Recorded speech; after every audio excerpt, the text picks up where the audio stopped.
দয়া করে ভিডিওটা কেউ স্কিপ করবেন না, এটা আমার জীবনের ব্যাপার। এই যে পেটটা দেখছেন, মানে এই সাইডটা পুরো টিউমারের মতো হয়ে পুরো রয়েছে। আমি 1 বছর ধরে ক্যান্সারে ভুগছি। দয়া করে ভিডিওটা কেউ স্কিপ করে যাবেন, ভিডিওটা পুরোটা দেখবেন। আপনাদের কাছে আমার অনুরোধ, মানে আপনাদের শেয়ার ছাড়া আমি ট্রিটমেন্ট করাতে পারবো না। আমি ক্যান্সারে ভুগছি আজকে 1.5 বছর হয়ে গেল।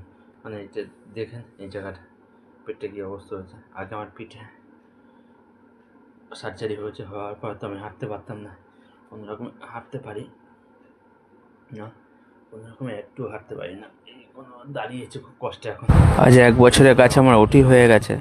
ওটি টেবিলেই আমার ডান পা প্যারালাইসিস হয়ে যায়। এখনও স্বাভাবিকভাবে আমি চলাফেরা করতে পারি না। ডাক্তার বলেছিল ওটি সাকসেস হবে, কিন্তু সাকসেস হয়নি, উল্টে কর্দমা ধরা পড়েছে এবং প্যারালাইসিস হয়ে গেছে রাইট সাইড। আমার রিকোয়েস্ট, আপনাদের হেল্প সহযোগিতা ছাড়া আমি বাঁচতে পারবো না। আপনারা যে যা পারুন ভিডিওটাকে শেয়ার করে যান, আপনাদের সামর্থ্য মতো আমাকে একটু সাহায্য করে যান।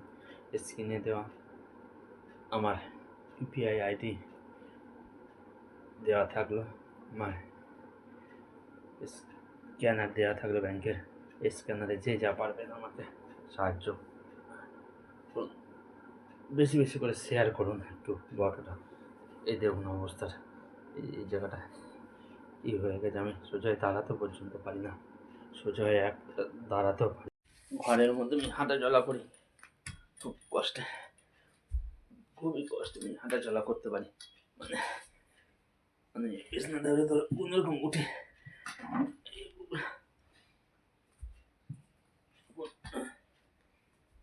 কোনোরকম উঠে ধরে ধরে আমাকে বাথরুমে যেতে হয়। বাথরুমে, পায়খানা বাথরুমে কোনোরকম কষ্ট। মানে পেটের এই সাইডটা দেখছে, এই দিকটা পুরোটাই ফুলে রয়েছে।